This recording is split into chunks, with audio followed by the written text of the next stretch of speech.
Welcome back to another technical deep dive here in the debug zone. Today we're tackling a big question and breaking it down with insights from other users. Hopefully this clears up some misconceptions and helps you get the answer you need. So buckle up, stay a little curious, and let's jump right in.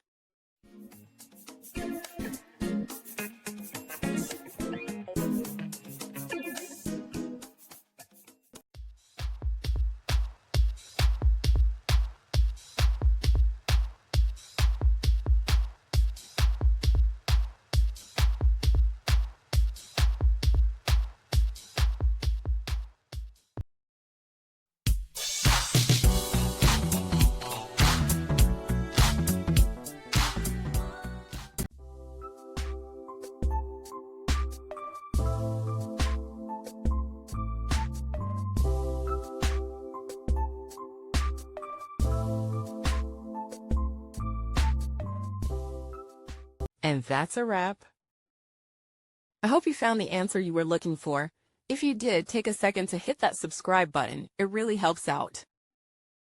And let me know in the comments which solution worked best for you. See you next time in the debug zone.